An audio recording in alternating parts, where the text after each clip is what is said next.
Bismillah. Assalamualaikum warahmatullahi wabarakatuh. Alhamdulillah, selalu kita panjatkan rasa syukur atas diberikan kesehatan ya pada kita semuanya. Mudah-mudahan ini bagian dari kita tahadus bin nikmah, diberikan kekuatan untuk selalu thalabul ilmi dan menebarkan kebaikan.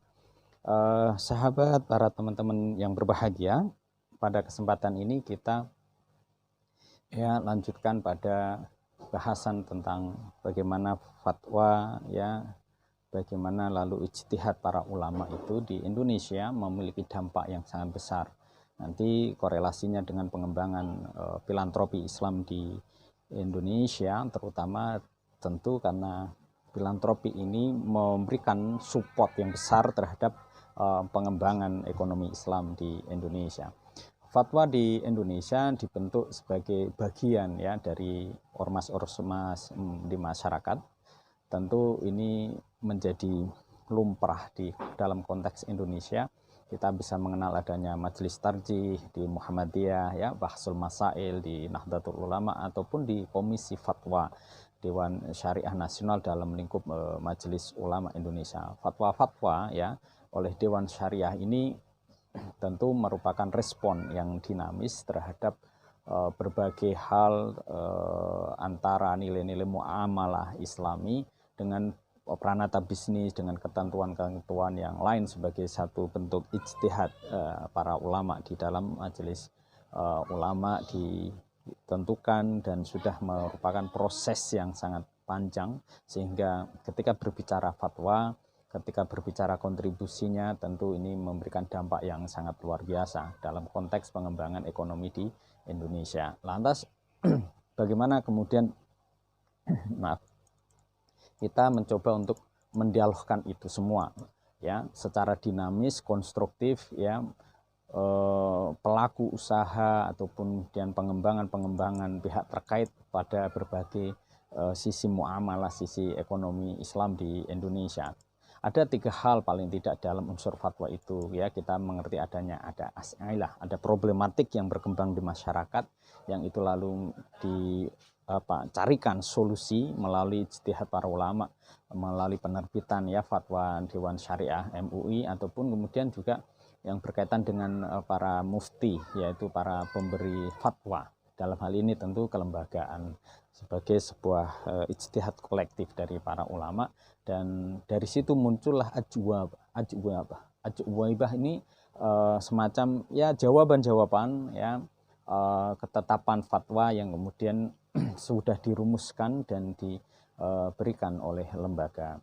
Oleh karena itu para teman-teman sekalian, bagaimana kemudian efektivitas berbagai hal tentang fatwa ataupun yang berkaitan dengan hasil-hasil ini merupakan respon berbagai nilai yang ada. Penyusunan fatwa pun juga merupakan proses pengkajian yang berulang-ulang, sehingga ketika ditanyakan bagaimana proses tentang pleno, DSN, MUI dan lain sebagainya, sesungguhnya merupakan proses yang dinamis dan melalui jenjang-jenjang yang sudah ditentukan, baik dari presentasi draft fatwa, dari tanggapan pleno, ataupun kemudian penyusunan draft fatwa, harmonisasi ya dari berbagai fatwa dan regulasi, serta persetujuan dari fatwa itu sendiri.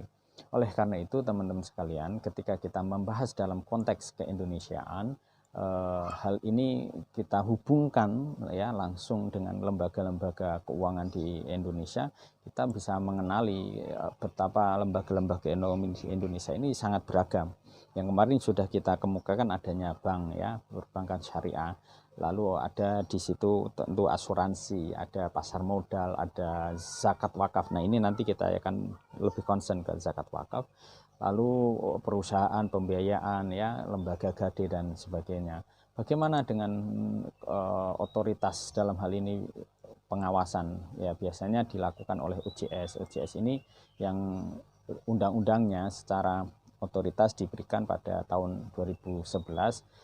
Betapa kemudian lembaga ini independen ya dari campur tangan pihak lain dan bisa memberikan fungsi pengawasan, tugas ya, wenang, pemeriksaan, bahkan penyidikan di sisi sektor jasa keuangan. Jadi kalau teman-teman misalnya bertanya tentang perbankan syariah itu apa ada pengawasannya, ya tentu OJK dalam hal ini melakukan tugas pengaturan, pengawasan ya dengan secara terpadu, terintegrasi, baik keuangan di bidang perbankan, pasar modal, atau bahkan di bidang industri keuangan non bank. Dengan demikian kalau kita bisa secara skema ya gambarkan, ada perbankan syariah, di sini bank syariah ya, ada bank umum yang syariah, ada bank pembiayaan rakyat syariah, lalu di sini ada bank konvensional yang kemarin kita sudah bahas itu, lalu ada sistem ya konvensional, dan ada unit usaha syariah. Ini yang kemudian secara skema singkat tentu berbagai kondisi ini, lembaga-lembaga ini memberikan satu bentuk pelarangan. Dalam prinsip ekonomi Islam kita bisa mengenal ada kegiatan usaha yang dilarang. Pertama apa? Perjudian yang mengandung permainan ya, yang tergolong judi tentu dilarang. Perbankan syariah tentu tidak boleh juga melakukan undian-undian yang kemudian mengandung unsur di situ perjudian. Kalau itu Pak, bagaimana dengan yang hadiah? Hadiah berbeda. Hadiah itu boleh karena nasabah memiliki kesempatan memperoleh hadiah. Ya, dia kemudian memiliki saldo sekian, ya, maka nasabah memiliki peluang ya, baik yang kemudian uangnya ada jutaan, puluhan juta, ataupun bahkan ratusan, perkelipatan mereka kemudian memiliki potensi itu ya. Ada kisah juga ya, jadi nasabah yang kemudian hanya memiliki limit terendah dari kriteria memperoleh tiket dihadiahkan, dia dapat mobil. Nah ini boleh, kenapa? Karena tidak ada unsur perjudian di sana. Lalu bagaimana dengan perdagangan lain yang menurut syariah juga dilarang ya, yang tidak disertai dengan penyerahan barang jasa ya, lalu perdagangan dengan penawaran permintaan yang palsu, dan ini sekarang banyak tuh manipulasi bahkan nyuwun sewu yang berkedok dengan unsur ibadah, seakan untuk haji, seakan untuk umroh ya, manajemennya kemudian diramus demikian rupa. Basis-basis syariah ini penting nih untuk teman-teman semua para jamaah masyarakat, jangan sampai kemudian kita masuk dalam lingkaran-lingkaran yang seakan label syariah tetapi kemudian keropos dan tidak memiliki basic-basic yang dibenarkan secara syariah. Termasuk dalam hal ini ya, jasa keuangan yang ribawi itu juga tidak dibolehkan ya. Yang bersifat ribawi apa? Ya tentu kayaknya sih bersifat bank syariah atau kemudian labelnya ini, tapi kemudian tidak memakai prinsip-prinsip yang kemarin sudah kita bahas. Ya, apakah itu kemudian memakai akad-akad yang dibolehkan? Ya, dia hanya kemudian berkedok atas nama syariah. Lalu jual beli yang mengandung risiko ya, ketidakpastian atau lebih sering disebut dengan gharar ya.